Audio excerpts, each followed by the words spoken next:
Na kwa nini mchakato huo maridhiano umekuwa mzito sana kwenu? Watu wadadisi wakisema kwamba Chadema mnaofanya unakuwa mgumu nyinyi wenyewe. Sisi ndio tuliua watu. Ndio. Sisi ndio ambayo tulitumia dola kubakia na dola. Sisi ndio watu tulikuwa na bunduki barabarani na kuweza kupiga watu marisasi. Sisi ndio ambao tulisema kutakuwa na nyunyi wala nyunyunyi. Mlikuwa naye Chadema. Tuliambiwa alikuwa ni maafisa vipenyo.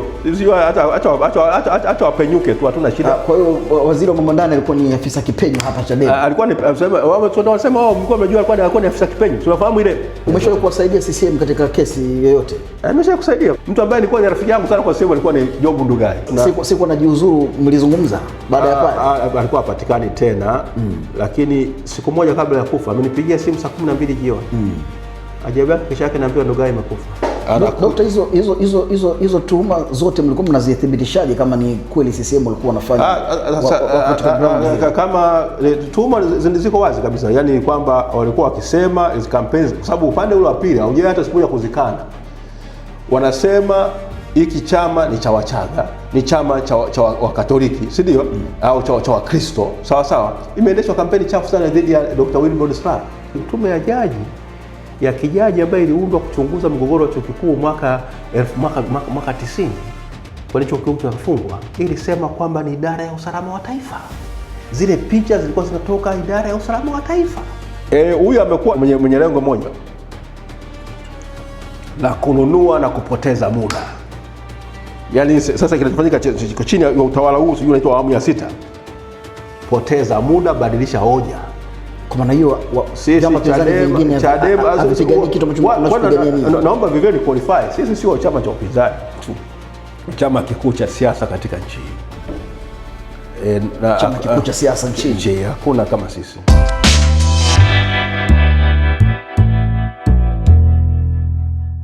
Hongera kwa miaka 30 ya huduma yako ya sheria. Kwa kuanzia hapo miaka 30 ni miaka mingi sana. Wewe ni mbobevu na ni mzoefu sana.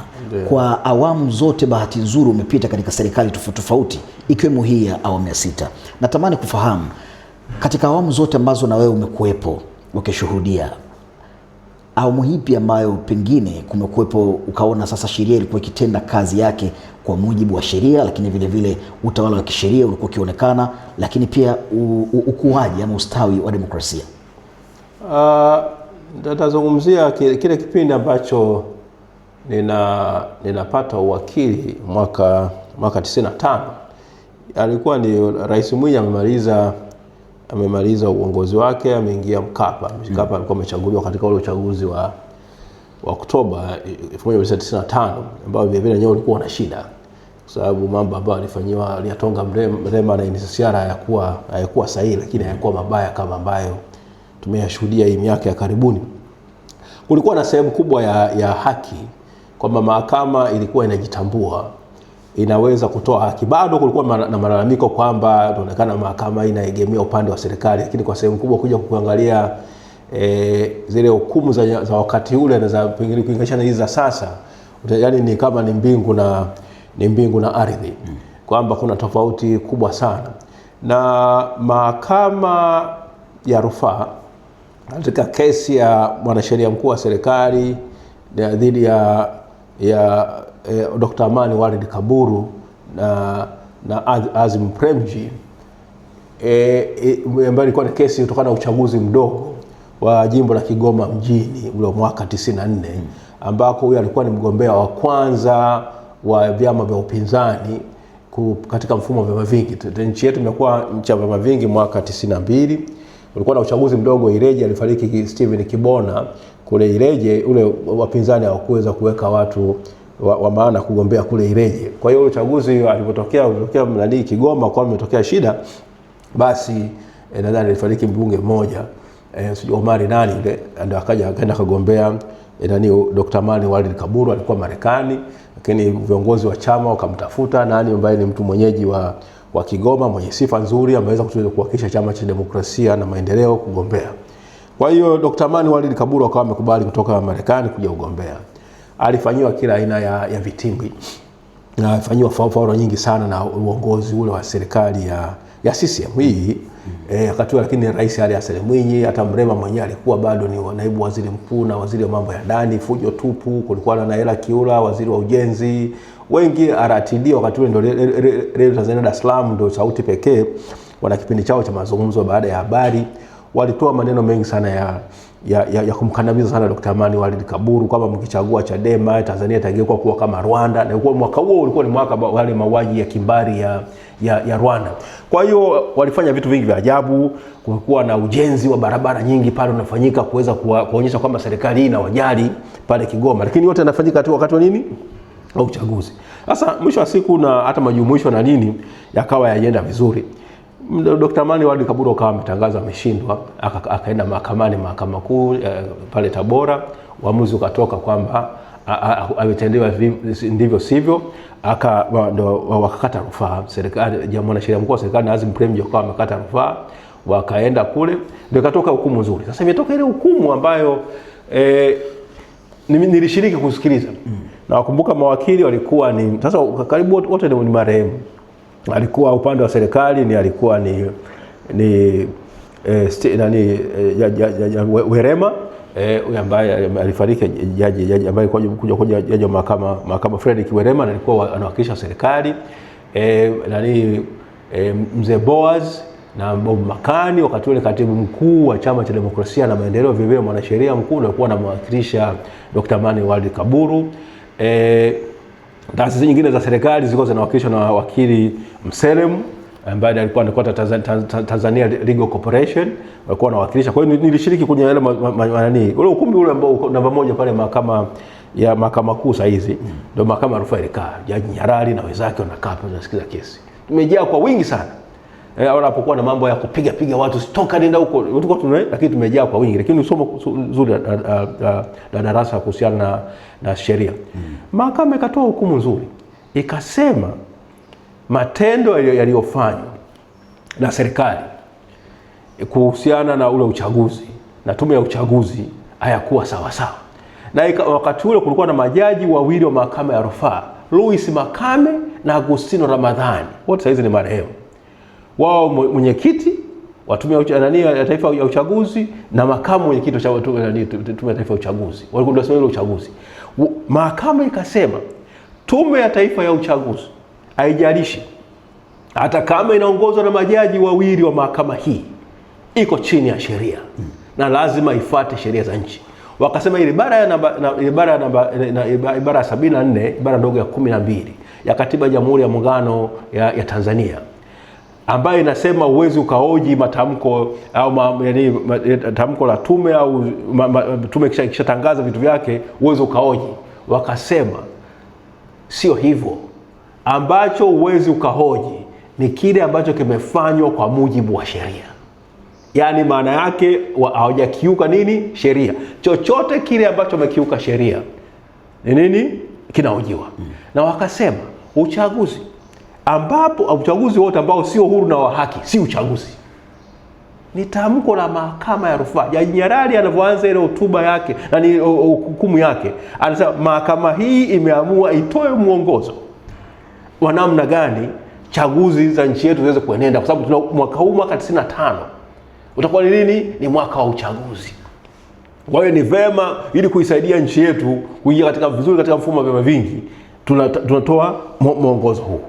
Kwa hiyo imetoa haya maswala. Unasikia huyu mtu, kuna mtu ametoa pikipiki na zimeandikwa SSH. Wabunge wote hawa wagombea haramu wa CCM wale wote walikuwa wana t-shirt, wana baskeli, wana nini. Hiyo ni rushwa. Na kwa maana hiyo wale wote wamekiuka katiba ya nchi, na kwa mujibu wa ule uamuzi wote hawakutakiwa hata mmoja wao kuwa kiongozi, watakiwa wafukuzwe mara moja. TAKUKURU hujasikia hata wakisema kitu. Ndio maana taasisi nzima za haki na za kulinda unyofu na utengamano wa nchi zimekufa. TAKUKURU bwana mbariki rushwa. Ule uchaguzi mimi naita udanganyifu mkuu, wengine zangu wao wanaita uchaguzi mkuu. Mwaka jana ulikuwa na udanganyifu mkuu na mauaji makuu. Sasa kwa hiyo unapokuwa na watu ambao kwa hiyo umeniuza swala la awamu, unaangalia hiyo 95 kama kulikuwa na hiyo hukumu. Baada of course Mrema amekwenda mahakamani akupata kikubwa sana. Kesi zake zilishindwa pale kusema kwamba uwezi ukaapia nchi nzima. Lakini tunafahamu mambo alifanywa Dar es Salaam hapa kwa mfano. Hii tume ya uchaguzi ina mambo mabaya sana. Dar es Salaam hapo mwaka 95 NCCR walikuwa wanashinda viti 6 kati ya 7. Uchaguzi ukatangazwa umevurugika. Sawa ili hakikisha kwamba mji mkuu wa nchi, si ndio? Auanguki katika mikono ya wapinzani. Hii ilikuwa ndio kampeni ya jamaa. Baadaye unakuja unarudia uchaguzi wa Dar es Salaam baadaye. Hapa alifanikiwa kupita tu alikuwa ni Lamwai kwa jimbo la Ubungo na nani kulikuwa na mtu mmoja ni CCR wa CAF kule jimbo la Kigamboni wakati ule alipita yule. Nani ndio wale walipita wawili Frank nani ambaye alipita. Sasa ikawa mparaganyiko umeshatokea. Akaingia Mkapa amekuwa rais. Ile 96 97 anaendelea pale. Ikatokea ule uchaguzi wa Temeke ukawa umebatilishwa. Umebatilishwa sasa yule nani ndio ile neno la Kihio. Hiyo alikuwa anaitwa Kihio. Inaonekana kwamba alikuwa na vyeti fake. Kwamba alisoma Dar es Salaam Institute of Technology wakati ilikuwa DATEC. Kumbe akusoma pale, si ndio? Ilikuwa ni DATEC au nani, ilikuwa ni CBE. Wakaonekana kwamba hakuwa huo ushahidi. Yeye alikuwa mtu mnyofu sana kwa kweli. Kwa viwango vya sasa alikuwa mtu mnyofu sana. Aliamua alivyoona kama hiyo vyeti vitaletwa ya kuonyesha kwamba hakusoma pale, akatangaza kufanya nini? Kujiuzuru ubunge. Kwa hiyo jimbo la nini la Temeke likawa wazi. Ndio Mrema tena akafanya nini sasa, alikuwa ameshinda urais, akapambana kwa NCCR, wakamchagua agombee nini? Ubunge wa jimbo la Temeke. Ndio akawa amegombea. Ilikuwa ni kampeni chafu sana. Lakini ilikuwa kama ni marudio ya uchaguzi mkuu wa 95. Hii Mkapa na watu wake CCM yake yote na manini angaika fanya mwisho wa siku, lakini Mrema akawa ameshinda pale uchaguzi wa Temeke. Lakini sasa vitimbi vikaendelea. Ikaonekana kwamba tuanze kuivuruga NCCR. Kwa hiyo ndio pale ukasikia matatizo ya NCCR wanavurugana, wakitaka kupigana huko Tanga na nini, chama kifanya nini? Kikawa kimesambaratika. Lengo ni fanya nini? Yaani wagawanye, watawale, mwisho wa siku wananchi wataamini kwamba kama wanagombana hivi, hao ndio watastahili kuongoza nchi. Kwanza kwa kusema kubwa kampeni yao ikawa imefanikiwa. 2000 ikatokea matatizo. Yaani uchaguzi kwa sehemu kubwa ule wa Zanzibar kumbuka ile 95 Maalim Seif alikuwa ameshinda lakini akanyang'anywa. Wakaendelea, ikabidi yule katibu mkuu wa Umoja wa Jumuiya ya Madola Anyauku aje afanye nini, aongoze ile mchakato wa kusuluhisha Zanzibar kwa kufikia mwafaka. Ndio wakazungumza hivyo au Civic United Front wao wakawa wamekwenda wanakubaliana na hao watu 2000 sawa. Matokeo tena Sharif akaibiwa na CF. Vijana wanakuja kupinga kule Pemba tarehe 26 mwezi wa kwanza wakauawa. Pemba tarehe 26 mwezi wa kwanza mwaka 2001. Ikasababisha watu wengi wa Kipemba wakimbilie wapi? Mombasa, waende Somalia kwenye matatizo, na wengine waende wapi? Ulaya. Zamani kwa sisi wa Tanzania kwenda kama Uingereza au wapi, ulikuwa na haki ya kukaa pale, yani kwa kuingia tu bila kufanya nini? Bila visa kwa miezi 6. Wakawa wamekwenda wengi sana. Kwa sababu ikaleta nini? Kwanza serikali ya Uingereza kuanza kuzuia Watanzania kuwa na haki ya kuingia moja kwa moja. Sasa ilikuwa yani na kutoa kwamba tumezalisha wakimbizi. Tanzania inatoa watu wanakimbilia wapi? Wanakimbilia mpaka Somalia ambao walikuwa wanachinjana. Mimi nimekuwa nasoma Marekani, nimekwenda kumtetea kutoa ushahidi kwa Mzanzibari mmoja kuhusiana na yeye kwa nini akae Marekani, kwamba anatoka Pemba, akirudi hali yake itakuwaje, na alikuwa ni mfuasi wa nini? Nimeitwa kama mmoja wapo mashahidi kule Marekani. Na kutokana na ushahidi ule mtu akapata haki ya kukaa Marekani kuwa na hadhi ya ukimbizi. 2005 mambo yale yalikuwa ndio amekuja Kikwete hapa baada ya kuwa ameshamchafua sana Salim huko CCM, wamemzushia matatizo yale ya kwamba walishiriki kwenye kumuua Karume, kampeni chafu sana. Mtu ambaye ni very very honorable person kama Salim akachafuliwa. Wakina Kikwete hao na wenzake wote wapange tu namna atakao kutubu kwa Mungu. Yeye kampeni zao zilikuwa zinahusishwa hivyo kuweza kumchafua Salim ameingia Kikwete akashinda hiyo 2005. Anasema Kasim mpya nini, na maisha bora kwa kila Mtanzania, ambayo mpaka leo watu wametopea kwenye nini, kwenye umaskini. 2010 uchaguzi ulikuwa ni mbaya. Kulikuwa na kampeni chafu sana za udini. Anagombea Dr. Wilbrod Slaa hapa kwa niaba ya Chadema. Ana mvuto mzuri, lakini fanya kampeni chafu sana ya kusema ni njama za Wakatoliki kutaka kuchukua nchi. Ilikuwa ni mambo machafu sana. CCM imekuwa inaendesha kampeni chafu sana za udini, za ukabila, kwa sababu aligombea Mbowe 2005 Mchaga, si ndio? Chama cha Wachaga. Anakuja Dokta, hizo tuhuma zote mlikuwa mnazithibitishaje kama ni kweli CCM walikuwa wanafanya? Kama tuhuma ziko wazi kabisa, yani kwamba walikuwa wakisema hizo campaigns, kwa sababu upande ule wa pili haujawahi hata siku ya kuzikana. Wanasema hiki chama ni cha Wachaga, ni chama cha Wakatoliki, si ndio? Au cha Wakristo, sawa sawa. Imeendeshwa kampeni chafu sana dhidi ya Dr. Wilbrod Slaa. Ilikuwa mbaya sana, licha kwamba alikuwa anaungwa mkono, lakini matokeo yake kulikuwa na idadi ndogo sana ya wapiga kura ambao walikuwa registered mwaka 2000 na ngapi? 2010. Hata huyu nani Ibrahim Lipumba, Profesa Ibrahim Lipumba, wakati wanasema wanatangaza ile matokeo pale Karimjee ile 2010, haja tafadhali jamani, angalia wewe, ni kama unasema umechaguliwa, angalia umechaguliwa na watu milioni 8 tu. Watu milioni 8 tu ndio wamekuchagua kuwa kiongozi wa nini? Wa nchi yenye mamilioni ya watu, wakati kama milioni 40 na ngapi? Ndio umechagua, maana yake kwamba watu wengi wajeenda kufanya nini? Kwenye uchaguzi. Kwa hiyo kulikuwa na mambo hayo machafu, lakini kutokea wakati huo Dr. Wilbrod Slaa anapigana kwa nguvu sana kwamba tuwe na katiba mpya. Ilikuwa ni miongoni mwa madai ya Chadema kwamba tuwe na katiba mpya.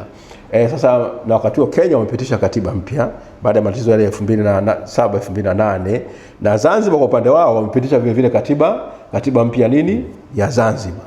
Kwa hiyo ikawa yametokea hayo. Sasa na Kikwete asionekana amepitwa na wakati, ndio tarehe 31 mwezi wa 12 mwaka 2010 akatangaza kwamba tuanzisha zoezi la nini? La katiba mpya. Ndio ule mchakato wote ukaanza pale, back and forth, wanakwenda nyuma na mbele, iendeje mpaka kuweza kuchagua lile bunge, wakapanua wakachukua watu kutoka kwenye NGOs, kwa sababu Chadema walipinga ule mapendekezo ya kwanza. Walikuwa wanataka tu ni wabunge wenyewe wale wawakilishi na walioko bungeni, bunge la Jamhuri ya Muungano ya Tanzania ndio ambao wana katiba, ukaongeza. Kile mwisho wa siku CCM walifanikiwa kujaza watu wao kwa mambo yale ya NGO, na mambo yakavurugana. Hapakuwa na nia njema ya kuyatalii kwa ukamilifu matatizo yanayokumba muungano wetu, matatizo ya kiutawala ya nchi yetu, muundo wa serikali, muundo wa uwajibikaji na vyombo vya kuendesha nchi, ikawa imesumbua. Sasa mwisho wa siku kafika ule mwaka ukawa umoja wa katiba ya wananchi wakawa wamejitoa kwenye yenyewe bunge, wakabakia CCM, wakasema watapitisha katiba pendekezo, wakaipitisha. Mwisho wa siku haikuweza kuletwa kwa wananchi kufanya nini? Kupigiwa kura ya uamuzi, referendum. Watu wanakosea kuita kama kura ya maoni, ni kura ya uamuzi. Maoni ni opinion poll, si ndio? Lakini kura ya uamuzi, yani referendum, watu wanaamua kwamba kuna kitu fulani tunataka, na pendekezo kwamba tuna kitu kibadilisho kiwe hivi. Maana yake unaamua kwamba tuelekee wapi. Kwa hiyo kura ya uamuzi mpaka ulikuwa na sheria yake imetungwa, lakini mpaka imepita kwa kuletwa kwa wananchi kufanya nini? Kupigwa. Lakini vile vile una swala la kuuliza hiyo nani atasimamia kura ya uamuzi, aina ya maswali ambayo yataulizwa kwa wananchi, kwa sababu ni maswali ambayo ni mafupi tu, lakini yanakuwa yanashughulikia tatizo zima ambalo wanafanya nini, wanataka kutatuliwa, kwamba wananchi watoe mwongozo kwa wawakilishi wao kwamba wanataka watengeneze kitu fulani. Sasa kwa nchi yetu, kama tunavyozungumzia matatizo haya ya muungano, inabidi ufahamu kwamba je, wananchi wanakubali muungano uwepo? Wanataka muungano uwepo? Kama muungano uwepo, wa aina wa serikali ngapi, au aina huo muungano uweje? Je, serikali moja, serikali mbili, serikali tatu, wengine wanasema serikali ya mkataba. Yes. Sasa Dr. Sharo, umetupa darasa vizuri, umetupitisha katika safari hiyo, na mara nyingi tukizungumza tuna historia na tuambia kwamba uchaguzi wa 1995 ndo ulikuwa bora kulinganisha na miaka mingine. Walau hata kama kulikuwa na dosari zake, lakini kwa kupima mizani na jinsi ambavyo awamu zimefuatana, wa 95 unaonekana bado ulikuwa ni bora kulinganisha. Lakini pia tunaona kwamba vyama vya upinzani ambavyo vinafanya vizuri wakati fulani vinakuwa baadaye kuna namna inafanyika vile vyama vinakuwa tena vinapunguzwa makali. Kwa mfano kama umegusia mfano wa NCCR Mageuzi, ni moja kati ya vyama ambavyo vilikuwa vya moto katika upinzani. Sasa hivi hakipo. Kipo lakini hakipo katika ubora wake. Sasa hivi tunashuhudia Chadema pia licha mapito yenu mengi ambayo umepitia, sasa hivi tunaona pia wanachama kutoka ndani ya chama wengine wakiwa na nafasi kabisa, makatibu na kadhalika wakitoka hadharani kuzungumza kwamba wakipeleka tuhuma kwa makamu mwenyekiti wenu John Heche, namna kutumia madaraka mabovu, ubadhirifu wa fedha na mengineyo hayo ambayo tayari mmekwisha tolea ufafanuzi. Lakini labda kwa kuuliza tu kwa uwazi, Dr. Nshala, mnadhani vyama ambavyo vinakuwa vinaonekana kuleta upinzani kwa watawala huwa kuna namna inatumika, pengine kunakuwa na watu ambao wako planted ndani wa kuweza kusabotage, hasa kwa hichi ambacho kinaendelea kutoka kwenu Chadema? Labda mnahisi kabisa kwamba kuna hujuma ambayo inaendelea kuweza kuwarudisha nyuma? Ni hawa watawala haramu na dhalimu tulionao hivi sasa ambao kwa kweli nawaita ni mamumiani. Mimi napenda kutumia neno la mamumiani tu, kwamba mtu anayemwaga damu akasababisha mauaji ya maelfu ya watu, akaahini matakwa ya watu, kwamba akashindwa kuelewa kwamba nchi yetu ni jamhuri, akashindwa kuheshimu msingi mkuu wa sisi kama taifa tumekuwaje kuwa taifa, na agano gani ambalo Watanzania kwa katika utanzania wetu tumewekeana kwamba nchi yetu ni jamhuri. Maana yake kiongozi anaweza pekee atakayetuongoza ni yule ambaye amechaguliwa na nani? Na wananchi. Mtu asiyeheshimu kauli za wananchi akaamua kusema kwamba nitatumia dola kubakia na dola, baada akatoka hapo akashindwa kuheshimu ibara ya 14 ya katiba ya nchi yetu ambayo inasema kwamba kila mtu anayo haki ya kuishi na kupata kutoka kwa jamii hifadhi ya maisha yake kwa mujibu wa sheria.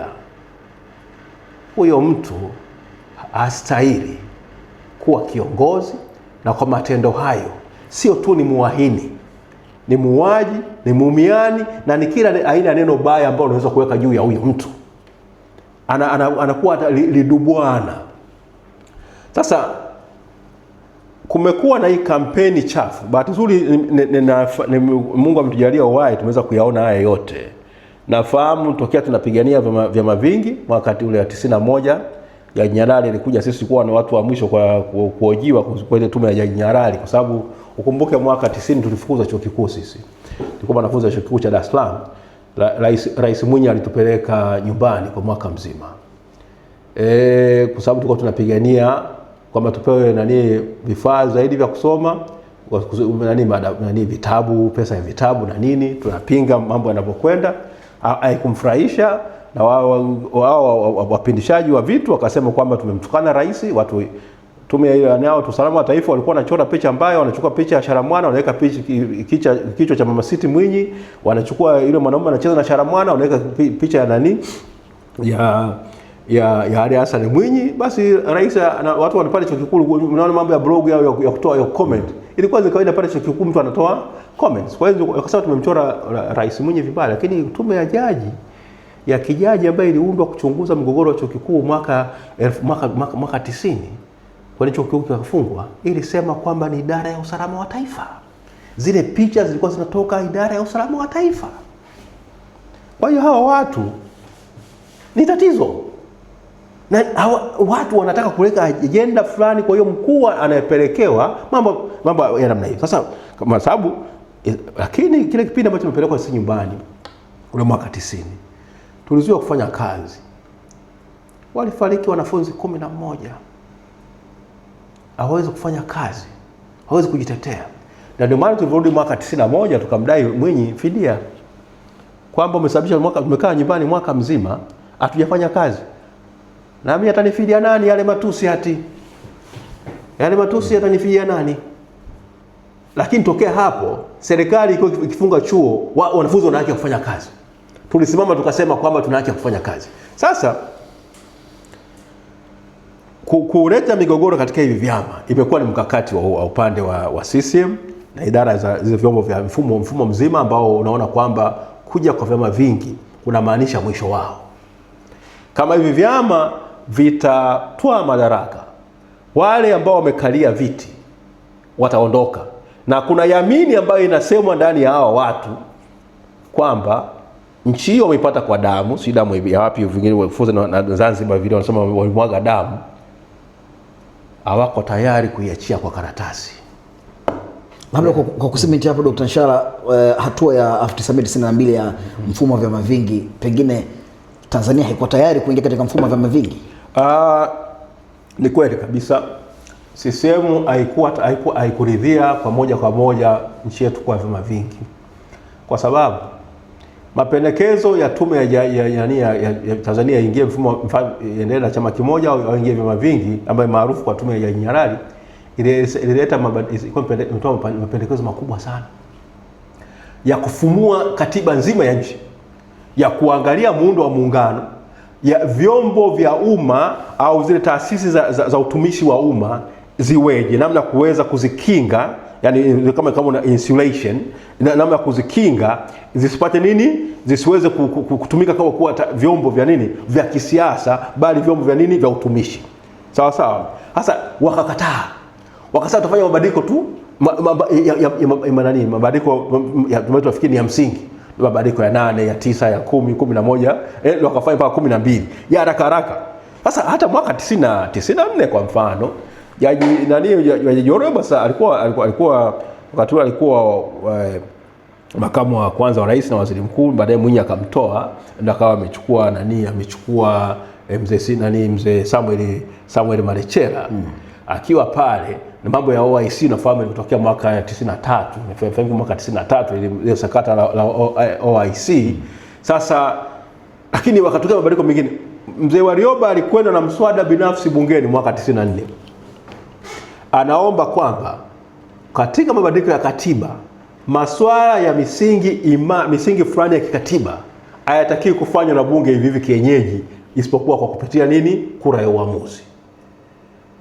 CCM walikataa. Akatokea mtu mmoja akiwa bungeni anaitwa Sukwa Saidi Sukwa, kutokea Zanzibar, alikuwa vile ni mjumbe wa kamati kuu ya CCM na vile mmoja wa kiongozi wa vijana. Akasema haya matatizo tusiwapelekea wananchi haya. Tatizo ni sisi tu viongozi. Sisi viongozi tushakubaliana mambo yamekwisha, kwamba sisi wa Tanzania hatuna ufahamu wa kutosha wa kuweza kuamua mwelekeo wa nchi yetu isipokuwa tu viongozi. Sasa ndio hiyo ndio thinking. CCM hawakuwahi kukubali kwamba tuwe na tume huru ya uchaguzi, kwamba tume huru ya uchaguzi ambayo itasimamia uchaguzi, itakuwa na wafanyakazi wake, itakuwa na uwezo wa kutangaza bila kuingiliwa, kwamba wale watu wanaongoza ile tume maana yake ni nini, ni watu ambao wametokana na mchakato wa kuaminika wa kuwapata. Unaweza kuona mwaka 2024 baada ya kushindikana kile unjua, kumbuke huyu kiongozi wa sasa wakati ameingia 2021 amesema nataka kuiweka nchi sawa, kuiponya na nini sawa. Baadaye akasema anaanzisha mchakato wa nini, kikosi kazi. Huyu amekuwa mwenye lengo moja la kununua na kupoteza muda. Yaani sasa kinachofanyika chini ya utawala huu, sijui unaitwa awamu ya 6, poteza muda, badilisha hoja, wachanganye, wapatie mnofu kidogo, si ndio? Alafu mnofu wenye nini, wenye mchanga. Sawa sawa. Wakati wanahangaika kule huo mnofu, wewe mambo yako unafanya nini, yanaendelea. Sasa aliunda kikosi kazi kina Mkandara, akaunda baadaye tena kinyama majadiliano na Chadema kwamba nini, mwisho wa siku yale ambao walikubaliana na Chadema wamependekeza 0. Labda hapo Dr. Nshala tena umegusa swala la maridhiano. Tunaona sasa kule visiwani Zanzibar suku ile maridhiano ya serikali moja ya kitaifa wao wamekwisha maliza sasa. Sawa sawa. Huku bado kuna kigugumizi huku bara. Chadema exactly wao wanahitaji maridhiano ili waende katika maridhiano. Mnahitaji nini nyie? Vitu vipi ambavyo endapo vikifanyika sasa Chadema mnakwenda katika maridhiano? Hebu tuzungumze kwa uwazi kabisa. Licha kwamba watu mambo hayo wengine wanafahamu yanajulikana, lakini kwa uwazi kabisa kwako wewe kwamba serikali hii ama serikali liko madarakani sasa, wakifanya 1 2 3 4 5 Chadema sisi tuko tayari kwenda kukaa na kuzungumza. Na kwa nini mchakato huo maridhiano umekuwa mzito sana kwenu? Watu wadadisi wakisema kwamba Chadema mnaufanya unakuwa mgumu nyinyi wenyewe. Sisi ndio tuliua watu. Ndio. Sisi ndio ambayo tulitumia dola kubakia na dola. Sisi ndio ambayo tuliweka ile curfew, ile zuio la watu wasitoke nje. Sisi ndio watu tulikuwa na bunduki barabarani na kuweza kupiga watu marisasi. Sisi ndio ambao tulisema kutakuta kuwa na nyunyi wala nyunyunyi. Sisi ndio ambao tulisema kwamba mtu ukitaka kuandamana wewe andamana, ukivuka tu ukitembea hatua moja wewe umesali baba yetu mara 5. Sasa hayo yamekwisha fanyika Dr. Nshala. Sasa kama unavyosema hayo mambo yote yamekwisha tokea, yamefanyika. Inatokea ifanyike kitu gani kutoka hapo mlipo sasa? Ukiua huwa tunakufanyaje? Mtu akiua huwa tunamfanyaje? Kwa hiyo wewe nyinyi mnataka kwamba haki ionekane kutendeka. Kwako utaki kwa muktadha upo kwako wewe. Tuweke hivi Dr. Nshala. Niambia katika katiba ya nchi yetu. Dr. Nshala sawa. Ndio samani. Ndio. Katika katiba ya nchi yetu wapi imeandikwa kwamba serikali ina haki ya ikiua mtu mambo yamekwisha? Kwa hiyo nyinyi mnataka nini sasa? Tumesema vizuri kabisa katika maana kama unavyosema kama watu wamekufa. Yes. Madhila hayo yamekwisha tokea. Sasa way forward. Nadhani kwa sababu nadhani uenda unaweza kutulaumu kidogo sisi. Unaweza kutulaumu sisi kidogo. Kwamba huenda sisi na viongozi wa kidini na watu wenye dhamira njema au dhamira hai, huenda bado tumeshindwa kuingiza katika akili za Watanzania thamani ya utu wa kila mmoja wetu. Kwamba nimekutajia ibara ya 14 ya Katiba ya Jamhuri ya Muungano ya Tanzania. Inasema hivi, naomba nirudie. Kila mtu anayo haki ya kuishi na kupata kutoka kwa jamii hifadhi ya maisha yake kwa mujibu wa nini? Wa sheria. Nimesema ni agano takatifu ambalo linasema hivi, mimi nina haki ya kuishi na nina haki ya kulinda uhai wako wewe, na wewe unatakiwa kuthamini haki yangu mimi kuishi, na wewe una haki kufanyia kulinda nini? Uhai wangu. Maana tunatakiwa kulindana, kupendana, kuheshimiana. Na kama atatokea mtu atakiuka uhai wako wewe, si ndio? Mimi ambaye ninabaki lazima nihangaike na aliondoa uhai wako. Vinginevyo hatuna nchi. Ni kwamba kila mtu arudi kwenye pango kama zamani, si ndio? Aendelee na maisha yake, kila mtu na wake. Kwa sababu gani? Jamii inakaa pamoja kutokana na agano la pamoja kwamba tutaheshimiana, tutalindana, tutasaidiana katika tabu na katika raha. Ni kama ndoa tu. Sawa sawa. Hii inaitwa social compact. Kuna katika social compact kuna nipe nikupe. Sawa sawa Ukivunja msingi huo wa nipe nikupe, si ndio? Alafu kama tutalindana, hatuna sababu ya kukaa pamoja. Sasa ambacho mnaniambia kwamba ambacho hawa jamaa wauaji hao wakubwa walichokifanya, wanataka kusema yaliyopita si ndwele, tugange yajayo. Give me a break. Wewe umeua watu. Wewe ni muuaji. You are supposed to be prosecuted to the full extent of the law. Sasa kwa maana hiyo hayo mambo yaliyotokea ndani ya serikali hii iliyopo madarakani, ili nyinyi mridhike ni kwamba serikali yote inabidi poromoke chini. Swala ni kwamba ndio, swala ni kwamba tunadai, sikiliza. Hao watu nimesema hivi wamekiuka vile vile kitu kingine. Wamekiuka haki na maamuzi ya wananchi kuhusiana nani awaongoze. Hapakuwa na uchaguzi mwaka jana, ulikuwa ni udanganyifu mkuu na una uhaini. Sawa, kumekuwa na udanganyifu na uhaini mkuu. Sawa, ndio kama unavyosema. Sasa kumekuwa na udanganyifu, kumekuwa na uhaini, yote hayo unayosema. Lakini sasa kama watawala hawajaonyesha kuwasikiliza nyinyi, mtafanya nini? Sasa si ndio tujipeleke kama kwa sababu sasa inabidi sasa watu wakutane katikati. Dokta, sikiliza. Wanasema kwenye maridhiano lazima kila mtu apoteze wala ili waweze kukutana katikati. Sikiliza ndugu yangu. Lazima kwanza kuwe na kukiri kwamba maovu yamefanywa na wewe. Kuwe na uwajibikaji kwa hao walioua. Tukasema tumepatia nafasi. Kenya, unajua tofauti ya sisi na Kenya ile 2007 mwishoni na Januari 2008. Kenya walichochewa wakauana kikabila. Sawa? Wakikuyu wanawashambulia Wakalenjin, Wajaruo wanawashambulia Wakalenjin na Wakikuyu. Sawa? Wakauana watu 1500 1700, wenye idadi kama hiyo. Fozi na nyumba za watu zikachomwa, watu wakahama, wengi wakaondoka.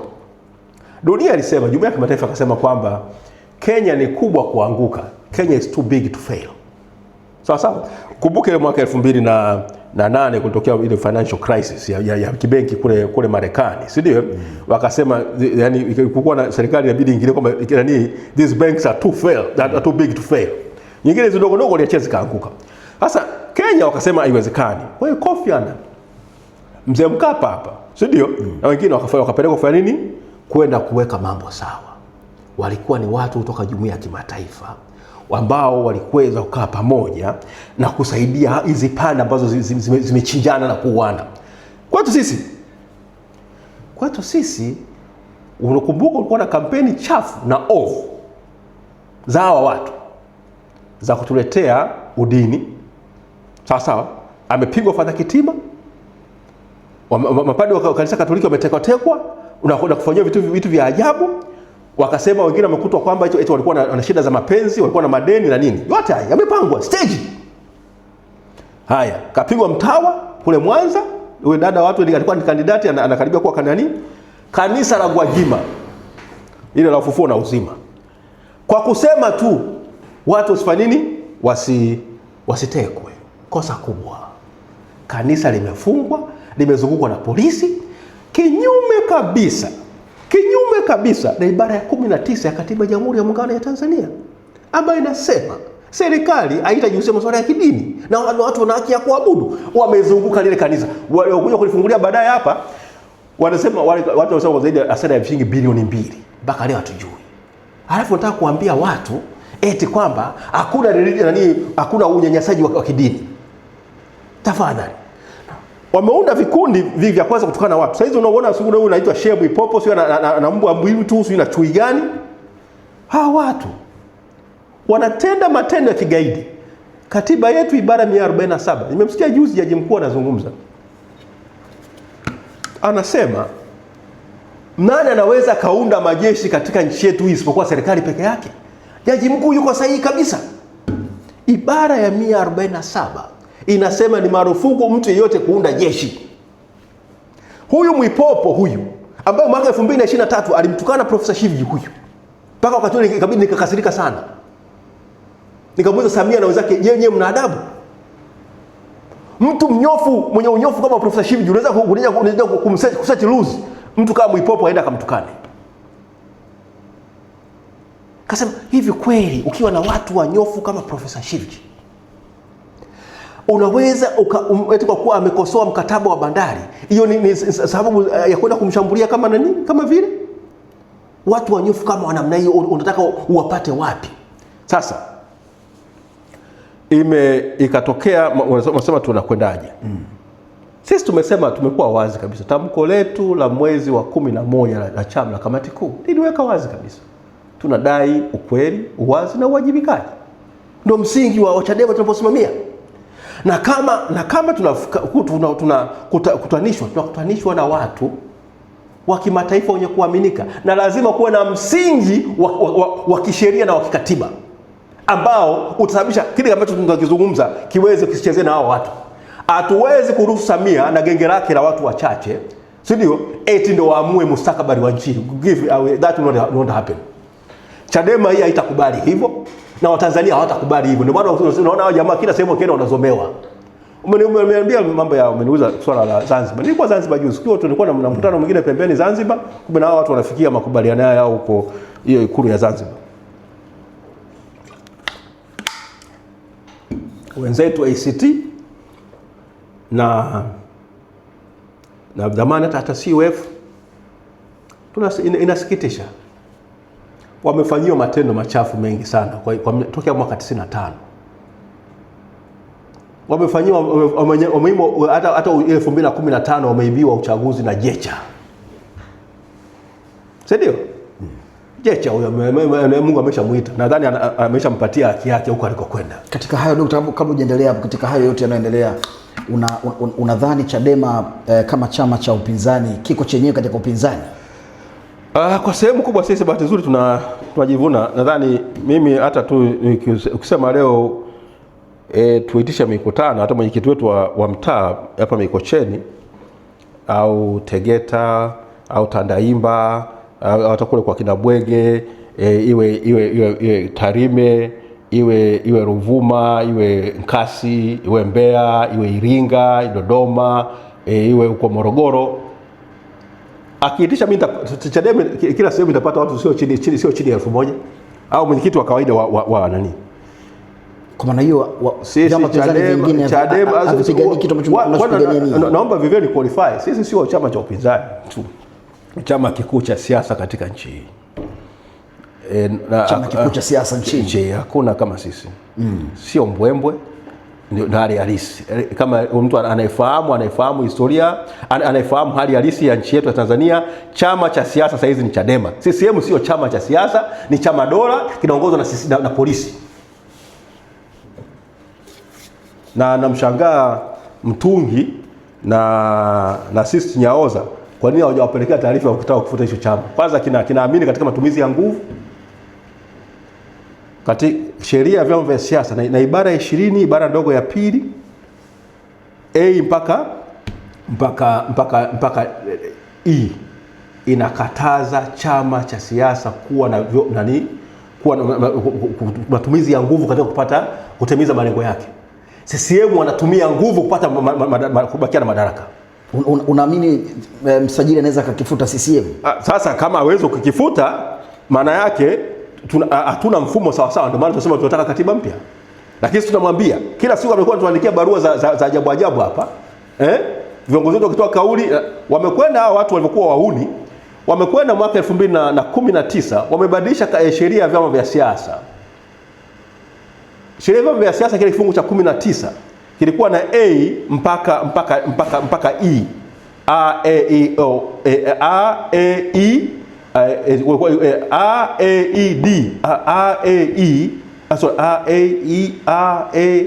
C C D E.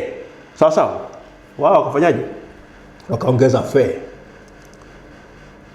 Haya masharti ya A E C D E ni yale ambayo unayakuta katika katiba ya Jamhuri ya Muungano ya Tanzania, ibara ya 20 ibara ndogo ya kwanza A B C D E, ambayo imetoa kama vyama vya siasa vinatakiwa viwe na sifa gani, vifanye shughuli zao vipi, sawa, lakini waamini katika muungano, wasiamini matumizi ya nini, ya nguvu, waheshimu katiba ya nini, ya nchi na sheria za nchi, sawa.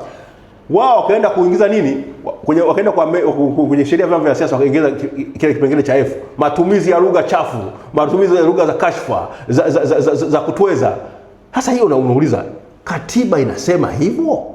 Sisi wanasheria tunasema kile ambacho kama umechukua katika katiba inasema vyama vya siasa vina sifa hizi, si ndio?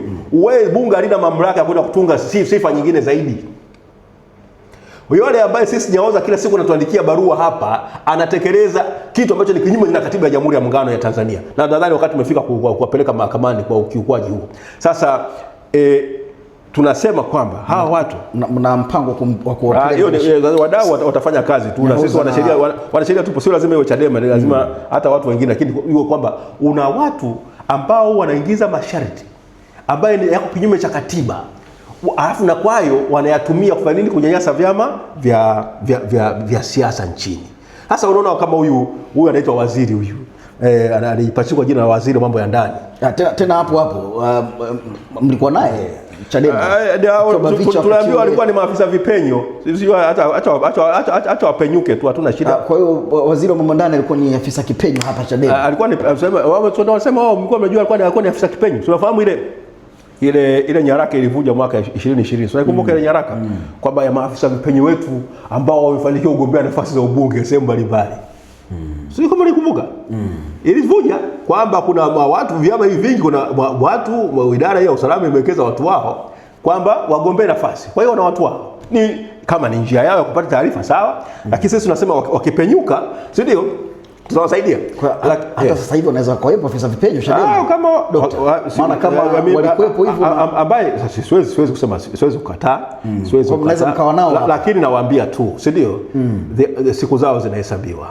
Hata kama wapo hapa Chadema, siku zao zinahesabiwa, watalipa. Na unajua utawala huu wa Ujerumani Mashariki wakati ule baada ya Ujerumani imegawanyika baada ya vita ya pili ya dunia. Endelea Dokta.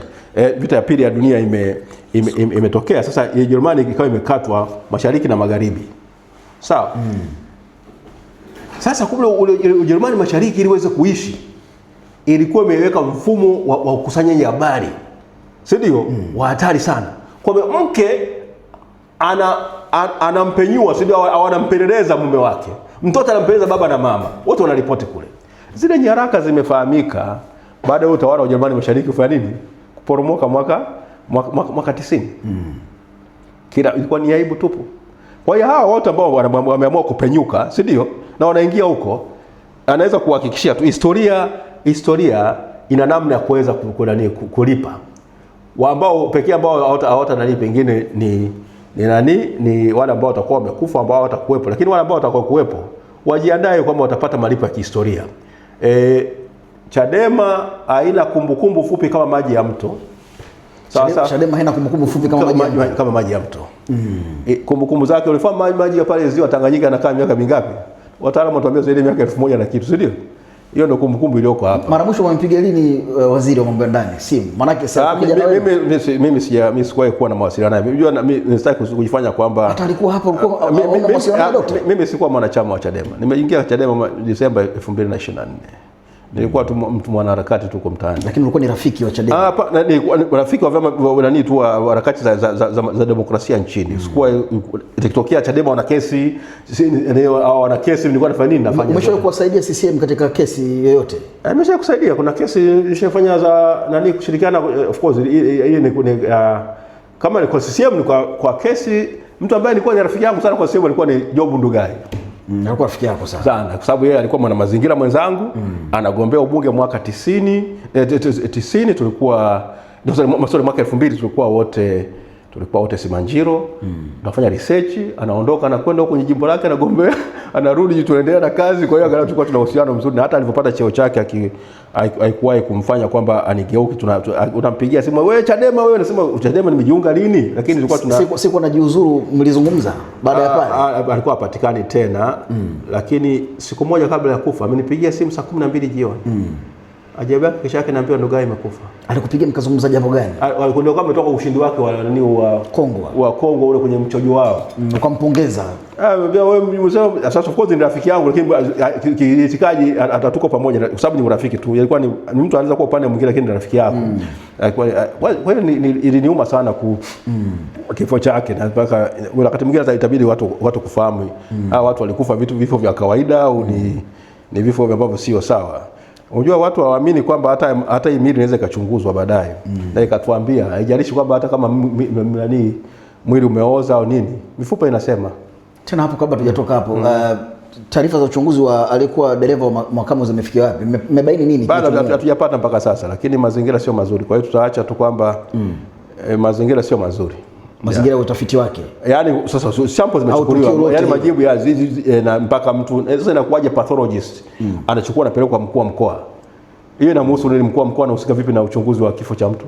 Kwa hiyo hata ukiwaletea majibu mtayaacha kama yalivyo. Nani Nyerere alisema amini aminiki, na CCM haiaminiki. Lakini mnastahili kupata majibu ya kilichotokea. Ni kweli kabisa, nastahili. Yaani hata familia inastahili, na sisi na makamu mwenyekiti anastahili, na sisi kama chama tunastahili. Of course walikuwa ni mfanyakazi wa makamu mwenyekiti, kwa hiyo makamu mwenyekiti anastahili, lakini unachukulia kama ni tishio kwa chama. Wakati mwingine kwa mfano tuseme kama amekufa kifo tu cha kawaida, si ndio? Sasa mkuu wa mkoa anahusika vipi na kifo cha kawaida cha uchunguzi wa mwili wa mtu kuhusiana na hivyo? Ukijenga mazingira ambayo yanaweza kutia mashaka. Sasa amefia Kigoma katika mkoa ambao wewe mwenyekiti wa ulinzi na usalama pale, Kamanda Siro. Ulinzi na kama alikuwa na ulinzi na usalama, kwa nini asimlinda asife? Lakini kitu gani kinawafanya mnakuwa suspicious na kile kifo? Kama kingekuwa ni cha kawaida tu pengine, kwa nini Chadema mmeichukua kama agenda hiyo, Dr. Nshala? Sikiliza bwana. Nitasema nitakupatia jibu ambalo wale wanafunzi wa Emmaus walimuuliza Yesu. Je, wewe ni mgeni hapa Yerusalemu? Una historia. Kolimba alifia kwenye kikao cha wakina nani? Lakini hata kama ndo unasema hivyo, Kolimba alikufaje? Aya, Tundu Lissu kapigwa risasi zile, kuna uchunguzi mpya kufanyika? Lakini sikiliza, usianze kuona matukio kama hayo madogo eti kwa sababu ya watawala wa kufanya kitu fulani. Lakini kama ni kumuua, kwa nini wamuue dereva? Kama ndo kweli hatujui. Jumbe nani, kwa nini Jumbe walimfuata Jumbe? David Jumbe. Umesikia David Jumbe amechunguzwa? Dereva analeta afadhali. Sikiliza, sasa uniulize mimi, yani ukiwauliza wao, si ndio? Najaribu kutafuta logic tu hizo hofu zenu. Hawa watu masuala yao yani aendani na mtiririko wa kimantiki. Watu ambao dhamira yao imekufa wanatenda matendo ya kishetani na uwezo kayaelewa. Wao ni kuterrorize. Tunaua watu wa kando yako, tunakuterrorize mpaka ufiate. Turudi katika suku.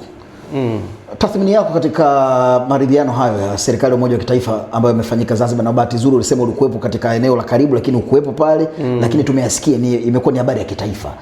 Tathmini yako ni nini? Na maridhiano sio mara ya kwanza, yalishafanyika. Yale yaliyofanyika na haya tofauti yake ni nini ambayo tunaweza tukazungumza kuanzia hapo? Mimi nasema yani shida yangu ni kwamba na wenzetu wa ACT bao zamani walikuwa ni CUF. Sijui inakuwaje wanaingia mkenge, ni kama mbwa ameona chatu. Kwa hiyo ACT wameingia mkenge kwa maridhiano haya. Sasa kwa nini wameingia mkenge, Dokta? Sasa waulize wao. Sasa wewe umesema wameingia mkenge. Yaani swala ni kwamba mnafanyiwa kila aina ya fujo, kila aina ya dhuluma. Mwisho wa siku mnakubali kuplay second fiddle. Yaani nyie muwe junior partners every day. Hawa watu wamekula yamini hawa. Hiki chama cha Mamumiani wamekula yamini kwamba hawataachia hiyo nchi. Wamesema tulipata kwa damu, hatuko tayari kuiachia kwa karatasi. Maana demokrasia ni nini sasa? Unashindwa kuheshimu kwanza historia nzima ya Zanzibar. Si shida ilikuwa ni mambo ya uchaguzi. Iwe Hizbu, ZNP au nani wote, ilikuwa si masuala ya Afro Shirazi, si ilikuwa ni masuala ya nani? Awerewani kusema masuala ya uchaguzi. Sasa kama tulikuwa tunasema Afro Shirazi party anasema anaonewa katika uchaguzi. Sawa sawa alafu tena baadaye na nyie mnaendeleza tabia za kuonea watu katika uchaguzi. Unyofu wa kimamlaka unayopata wapi? Ile moral authority unaipata wapi? Sio uambie tu kama mwenye manake hapa ni mwenye nguvu mpishe. Nitakupiga. Lakini pengine ukubali ndio utakuwa unakuwa na makamu, unaitwa makamu wa kwanza wa rais ambaye hana mamlaka yote. Sawa sawa Upo tu pale, napewa nafasi wizara 2 3 4 inatosha. Hiyo ndio kazi ya chama cha siasa, kwenda kuplay second fiddle. Chadema imesema haiko tayari kuplay second fiddle, na ndio maana tumepata matatizo haya. Mwenyekiti wetu amesema no reforms no election. Ina shida gani hiyo? No reforms no election inaendana kabisa na ile preamble ya katiba ya nchi yetu, inaendana na ibara ya 8 ya katiba ya nchi yetu, inaendana na ibara zote za kuanzia 12 mpaka 29 za katiba ya Jamhuri ya Muungano ya Tanzania. Inakuwaje nani? Inakuwaje ni uhaini? Mtu halafu hata penal code, ile sheria ya inaitwa kanuni ya adhabu, si ndio? Ile makosa ya jinai yote, si ndio? Ina kifungu cha 63 kifungu kikubwa B cha B kubwa inasema mambo haya yakifanywa kama kukosoa, kulenga kama mabadiliko ya sheria yafanyike, mabadiliko ya utawala ufanyike, si ndio? Sio makosa ya jinai. Ni penal code inasema. Lakini unageuka unachukua kauli ya mwanasiasa ambaye anasema kwamba hatuwezi kukubali kuchezewa. Kwa nini? Kwa katiba ya nchi yetu, kwa haki ya wananchi kuchagua. Unasema kwamba wewe ni mwaini. Sasa hapo maana ya mimi kuwa na haki ya kujieleza na kudai mabadiliko ni vipi? Angalau basi ingekuwa umefanya njama, umeunda kikundi cha kijeshi, au na kama hiyo unasikia hao akina Mwipopo hao wote hao ni magaidi tu hao, ni waini tu hao, kwamba wameunda nini kikundi cha kijeshi, atakayefia nini tutakata shingo. Hata ningesema pengine kama Chadema inaanza kuamini matumizi ya nguvu, inakiuka nini katiba ya nchi yetu. Kwanza inapoteza sifa ya kuwa chama cha siasa, inatakiwa ifutwe, na vile vile wale wanaofanya matendo hayo na vile washtakiwe. Sasa mwenyekiti wetu kwa mfano Lissu akasema tupo tayari kumwacha Samia na CCM yake hii tuongezewe hata miura ya miaka mingapi? Sio hata miaka 2. Sio? Ili mabadiliko haya tunayadai fa nini yatekelezwe. Hapana. Ulimsikia huyo anaitwa waziri mkuu alivyokuwa anazungumza kule Arusha. Wanasema sio katiba itakuwaje? Eti mtego huo. Na unamwangalia hivi huyu jamaa afu anaitwa dokta. Nasema kuna PhD hapo kwa ndio unasikia hapo. Sasa ukisikia watu wanazungumza, uone elimu yote pale. Unasikia nini? Ni verbiage. Ulikuwa wakati tunafanya mambo ya debate, tulikuwa tunazungumza kwamba mtu kama ana nini? Anachafua tu hali ya hewa. Sasa wezi ukawa na watu ambao wanaongoza nchi wanaamini kwamba wao ni kana kwamba walizaliwa pale na yale mamlaka. Ibara ya 29, ibara ndogo ya 3, ibara ndogo ya 4 ya katiba ya Jamhuri ya Muungano wa Tanzania inasema hakuna mtu ataiongoza nchi yetu kwa misingi ya nasaba, jadi au nini, si ndio? Kwamba watu wote, ili kwa sababu gani? Ni kwamba sisi kiongozi wa nchi yetu sio kwa sababu baba na mama yake alikuwa ni fulani, au babu yake sio alikuwa chifu au nani. Hapana, sisi tunaamini katika mfumo wa nini wa uweredi, meritocracy. Ndo agano la Watanzania ni kwamba awe ni mtoto wa tajiri, awe ni mtoto wa maskini, madhari ana uwezo, yani kwamba anaweza kujieleza, ana mvuto, akawashawishi watu wakampigia kura, ana haki kuwa kiongozi wetu. Sasa lakini hao watu wameshakula yamini, na ukizungumza nao pembeni, hatuwezi kuachia nchi nye. Hii nchi mlipata wapi? Sisi tumetoka wapi?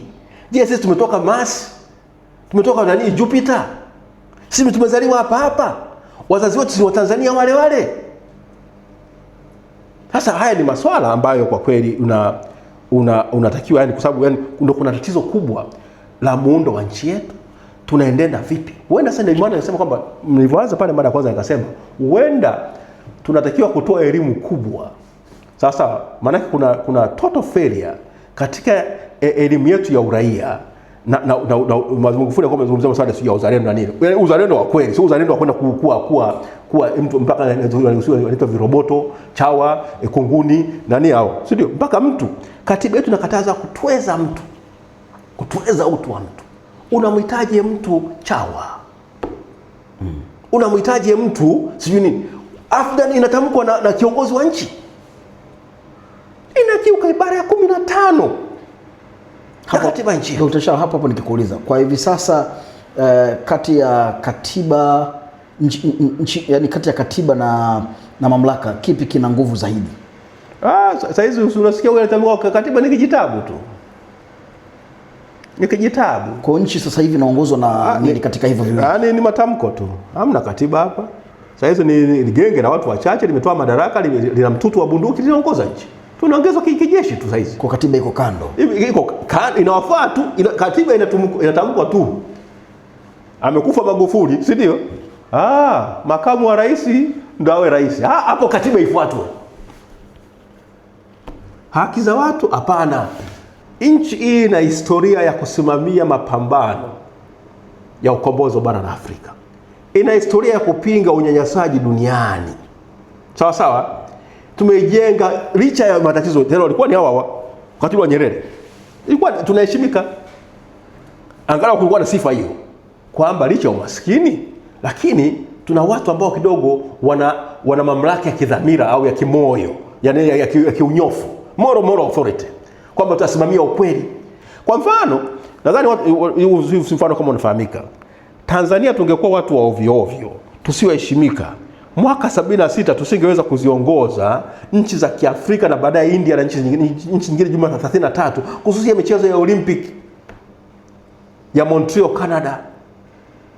Na wakati huo tuna Philbert Bayi ndio bingwa wa dunia wa mita 1500 na maili 1.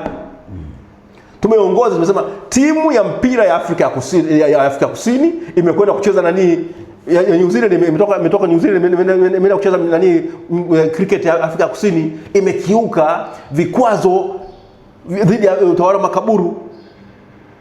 Tulipinga mauaji ya tarehe 16 mwezi wa 6 ya Soweto mwaka 76. Tulipinga mauaji ya Sharpeville wakati serikali ile mwaka 60 ndio tunajiandaa kuwa kupata serikali ya madaraka. Sawa sawa. Ndio maana mtoto wa Nyerere anaitwa madaraka kwa sababu ilikuwa neno madaraka. Yaani kabla ya kupata uhuru kabisa unapata madaraka. Tumepinga mambo ya Sharpeville, tumedai Afrika ya Kusini isiendelee kuwa mwanachama wa Jumuiya ya Madola. Na kama tukasema kama Tanganyika haitakubali kujiunga na Jumuiya ya Madola kama Afrika ya Kusini itakuwemo. Afrika Kusini wakaondoka, sisi ndio tukaingia. Leo umeona Jumuiya ya Madola inasema tufanye nini? Kwamba Tanzania imeporomoka katika viwango vya kidemokrasia na iko katika nchi za uangalizi na imepewa masharti. Sasa wao watekeleze, wakatae shauri yao. Swala tu ni kwamba hadhi ya nchi hii ambayo ilikuwa kule juu saizi imetupwa jalalani. Sisi tuna hadhi ya watu wanaonuka tena kama nini? Harufu mbaya. We are toxic. Sasa hauwezi ukategemea watu wachafu namna hii kwamba ndio wataendelea kuwa na dhamana ya kuongoza nchi hii. Hawa watu wamemwaga damu. Wangekuwa kuna chembe ya uungwana na uhai wa dhamiri, wote wangeshaondoka, hata wangejiuzuru na kuachia madaraka na hata kuundwa kwa serikali ya mpito kuivusha nchi yetu na hapa tulipo. Haya ni masuala ambayo yanatakiwa yaweze kupitiwa na hata kupata our international mediators au interlocutors waweze kuja na kutusaidia kutuongoza. Sasa sisi kama chama unamshika mwenyekiti wetu, unamweka ndani kwa kipindi chochote, unafahamu hali yake ya kiafya, mtu ambaye amepigwa risasi zile na mje kuchunguza. Sasa wewe unataka kuniambia nitamwamini mtu ambaye kwanza kuna kitu kingine nitashika sawa. Napozungumzia Chadema kama taasisi, amekuja huyu Samia amemshika Mbowe, ndio kwa madai ya katiba. Kakaa naye miaka mingapi? Kakaa naye miezi 8. Hiyo yani ameingia tu madarakani, si ndio? Kakaa na Mbowe miezi 8. hajamaliza muhula wake ule wa hiyo miaka 4 na miezi mingapi, kamshika mwenyekiti wa pili wa chama hicho hicho, amekaa naye ndani mwaka 1 na miezi mingapi sasa? Miezi 3. Kwa ile ya Mbowe miezi 8, huyu mwingine mwaka 1 na miezi 3, almost tunazungumzia miezi 23 kwa chama hiki kimoja. Shida ni kwamba una tatizo na chama hicho, na umefahamu kwamba ndio chama kikuu cha siasa nchini. Wewe una usalama, yani una uhakika wa kuendelea kutawala, tumia dola ufanye nini, ukishikilia. Sasa ndio haya mambo ambayo ya sisi kama chama, yani ukiangalia unasema kwamba tunaendaje, tukafanyiwa na mambo tumefanyiwa ya kufungiwa na mahakama. Huyo Jaji Mwanga akatoa zuio kinyume kabisa na maamuzi yanayombana ya mahakama ya rufaa. Mahakama ya rufaa katika kesi ya Agostino Lyatonga Mrema na wenzake wawili dhidi ya Majengo na wenzake mwaka 99 isema uwezi ukatoa zuio la kisiasa ya kufanya shughuli za siasa kwa chama cha siasa, maana yake unagusa wanachama wake ambao wote wanafanyia siasa katika hicho chama. Unakiuka haki za katiba. Jaji huyo akafanya hivyo. Ni mambo ambayo yanalenga kuondoa imani ya wananchi kwa muhimili wa mahakama. Wewe pia Dr. Nshala upo mahakamani, unafanya shughuli zako. Kwa muktadha huo unaweza ukasema kwa uwazi kwamba mahakama zetu hazina uhuru wake? Yani shida kwa sehemu kubwa mwingilio ulianza kuniuliza mara ya kwanza hali ilikuwaje mwaka 90 ile mwaka 95, si ndio? Na hali ilivyo sasa. Hapa kuna pockets, kuna vipande au kuna vifuko vya haki kutendeka. Lakini hali sio nzuri kama ile. Si ndio? Nimezoma ni mbingu na ardhi. Namna ambavyo majaji wanapatikana ni tatizo kubwa. Wamefanywa interviews gani? Nani mwisho wa siku anasema kwamba hawa wanastahili kuwa majaji? Bado ni prerogative ya rais. Hao Judicial Service Commission kwa mfano wanaweza kutoa mapendekezo yao, sio lazima bali rais. Kwa hiyo unavokuwa na mfumo na mahakama ya namna hii, mahakama ambayo haina budget yake, yani wao kupata fedha inategemea na hisani ya muhimili wa utendaji, si sawa. Lazima tuwe na uwezo kwamba majaji kwanza, kwa mfano hata jaji mkuu huyu, je, ana kinga ya utumishi wake? Kama jaji wa mahakama ya rufaa anayo, kama jaji mkuu hana. Kwa hiyo anatumikia kwa kutokana nini? Na hisani au hiari ya nani? Ya rais. Kauli ya jaji mkuu alizungumza hivi karibuni, kama atakuwa niko sahihi, alikaririwa akisema mawakili kutokufanya harakati, something like that. Hiyo kama ulisikia, unadhani alilenga nini? Lakini vile vile ni sahihi. Nadhani tusipofanya harakati ndizo zinabadilisha vitu. Harakati ni shughuli yote ya kubadilisha, ya mtu kutoridhika na hali iliyopo na kutaka kuleta hali iliyo njema. Sawa, haiwezi kuwa kosa, ni kazi takatifu. Watu ambao wanaridhika na mambo yalivyo, si ndio? Watachukia. Lakini mimi nasema kwamba wewe umekaa kiti hicho, lakini unaamini kwamba una haki ya kukaa hapa. Hiyo harakati halali za kunitoa mimi hapa haiwezi kuwa kosa. Sasa ikitokea sasa ni kwamba shughuli halali kabisa kwa mujibu wa sheria inageuzwa kwa kosa. Haisio sawa. Kwa mfano umezungumzia kesi ya Lissu kwa mfano. Kesi ya Lissu kwa mujibu wa ibara ya 28, ibara ndogo ya 4 ya Katiba ya Jamhuri ya Muungano ya Tanzania, ni kosa kubwa kushinda makosa yote katika Jamhuri ya Muungano ya Tanzania. Inamaanisha nini? Ni kesi namba 1 katika nchi yetu. Haijalishi imefunguliwa lini. Kesi ya uhaini ni kesi nambari 1, kwa hiyo ina umuhimu nambari 1. Yaani hata kama imefunguliwa leo kuna kesi nyingine 10,000, kutokana na umuhimu wake, kwa sababu ni kosa pekee linalotajwa kikatiba, si ndio? Linaruka, linakuwa nambari 1. Kwa hiyo kasi na namna ya kuendesha ile kesi inatakiwa ndio nambari 1 katika kwa mahakama zetu. Kwa hiyo mahakama inatakiwa kufahamu kwamba inaposhughulika na kesi ya uhaini ni kesi nambari 1. Kumetokea mliona mambo ya ajabu mwaka jana baada ya yale mauaji hayo ya kusikitisha na ya kinyama na ya kishetani yaliyofanywa tarehe 29 na tarehe zilizofuata. Vijana wameshikwa huko, wamebabikiziwa kesi za uhaini. Yaani kama reja kila mtu ni uhaini. Watu wanafahamu uzito wa kosa la uhaini? Inazungumza nini kuhusiana na mfumo wetu wa jinai? Tume huyu Rais Haram aliunda tume ya kijinai, sio? Wakati alikuwa tulikuwa tunatambua tu kwamba ni rais.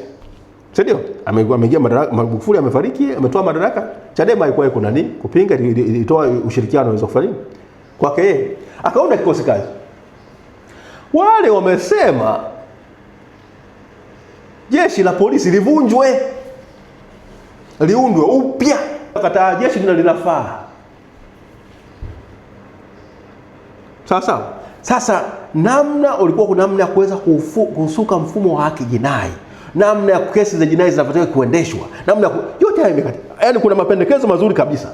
Jaji Chande amekwenda kujaribia sifa yake kwa kukubali kuingia kwenye upumbavu wa hiyo si tume ya uchunguzi. Tume yake ya kikosi kazi ilifanya kazi nzuri. Ina mapendekezo mazuri ya kusaidia nchi. Inasaidia kwamba inaendana kidogo na mambo yalitokea mwaka 76 yale mauaji ya Shinyanga. Sawa. Imetokea matatizo, watu wameuawa. Licha ya wale ambao Rais Mwinyi na ndio wakati alikuwa waziri mambo ya ndani Mwinyi na Peter Silvera kujiuzuru, na yule mkuu wa mkoa kule Kisumu walipoondoka, waliondolewa maafisa wengi sana wa jeshi la polisi. Nakumbuka nilikuwa mtoto mdogo, nilikuwa miaka 10, lakini nilikuwa mpaka 11 nilikuwa nafuatilia sana siasa. Sasa mimi nimeanza kufuatilia siasa tokea Karume alipouawa. I was 6 years old. Sasa Nyerere aliondoa watu wengi sana wa polisi. Wengi sana. Wakina Said al-Maamri wote wakina nani? Wengi walikuwa ukisoma ile magazeti ya mwaka 76. Nakumbuka yani 74 75 kwa sababu naanza kusoma magazeti ndio Said al-Maamri bado ni mwenyekiti wa FAT. Lakini vile ni mtu wa polisi. 76 kusoma magazeti ya 76. Alivyofunua jeshi zima la polisi na watu wa usalama. Kwa hiyo na hawa walichokuwa na kidai haikuwa kitu cha ajabu. Lakini mwaka 64 umetokea uasi wa jeshi la Tanganyika African Rifles. Sawa.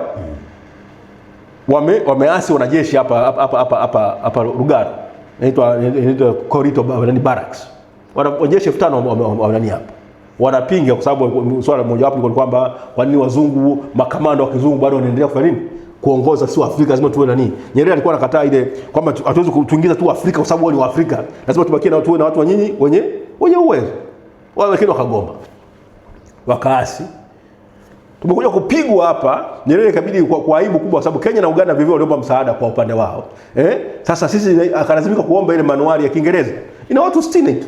Walipopiga mizinga miwili mitatu hapo, hao watu wakatoka nje waonyesha mikono mikia wameifuata mpaka kwenye matumbo yao. 5,000. Ile ikamkazia Nyerere, akavunja jeshi. Anasema jeshi la watu 5,000 linapigwa na watu 60.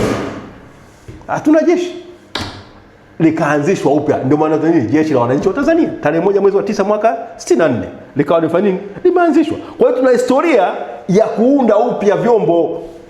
Huyu alikuwa na nafasi ya kuliunda jeshi la polisi upya na kuwa na jeshi ambalo la huduma linalojali haki ambalo kweli linaishi ile mbiu yao inaishi ile mbiu kwamba usalama wa raia. Hebu tuzungumze leo inshallah. Hivi karibuni tumeshuhudia matamko ya viongozi kutoka jeshini. Kwa mfano ile taarifa ya jeshi la wananchi, idara ya habari akianza kutoa taarifa kwa wananchi, lakini akitumia kauli mbiu za kisiasa, kauli ambazo zinatumiwa na Chama cha Mapinduzi. Kwa mfano kazi na utu, Jamhuri ya Muungano na kadhalika, tunaiona kwa wanasiasa wengine. Katika maoni mseto yakaonekana yuko sahihi kwa sababu chama kilichoko madarakani ndicho hicho ambacho mwenyekiti wake ndio rais, kwa maana hakuna dhambi, lakini wengine wakahoji kwamba jeshi linawezaje kutumia kauli za namna hiyo katika yaani ndio nakwambia. Hebu tueleweshe, kuna kosa lilifanyika katika kamanda ule kuzungumza kutumia hizo kauli? Ni kubwa mno. Ile hata licha kwamba wao CCM walikuwa wamekataa mabadiliko makubwa ya kimfumo ya vyama vingi, mfumo wa vyama vingi, lakini wangalau mwaka 92 baada ya mapendekezo ya Jenerali sema nchi nyingine vyama vingi, kulikuwa na namna ya kufunga matawi ya CCM na kila sehemu kutoka kwenye majeshi, yani kutenganisha jeshi na nini na siasa. Ile ilifanyika. Hawa kina Kikwete wote walikuwa ni makanali jeshini, walifanya nini? Wasababu walitakiwa wakaondoka. Walifanyiwa sherehe mwaka 92, walikuwa na agwa kila sehemu, wanafunga zile. Vioni ondoa. Sasa ibara ya 47 naomba hata baadaye uweze kuiproject. Sasa ni marufuku, ndio mwanajeshi kujihusisha na siasa. Ila atakuwa na haki ya kufanya nini? Ya kupiga kura. Mwanajeshi atakiwi kushiriki siasa. Ni katazo la katiba. Nasikia? Wao kazi yao ni kulinda mipaka ya nchi yetu. Hawatakiwi kutumia kauli za nini za kisiasa. Wao ni nini? Ni yao kufuata nini? Kazi yao peke yake. Unapoanza kuruhusu jeshi na kauli za kisiasa kutumika kisiasa, ni hatari. Huyu Samia mwezi wa kwanza mwaka 2024, si mnakumbuka? Alisema jeshi liwe tayari kwa ajili ya uchaguzi. Siku provide amani na ulinzi. Nimesema hivi, ibara ya 147 inasema jeshi alitasika nini na siasa. Uchaguzi ni kitendo cha kiraia, kitendo kitakatifu cha kiraia, sawa sawa, ni kazi ya sio kazi ya kijeshi. Sasa hizi imegeuzwa kama ni hatua ya nini, ni kitendo la kivita.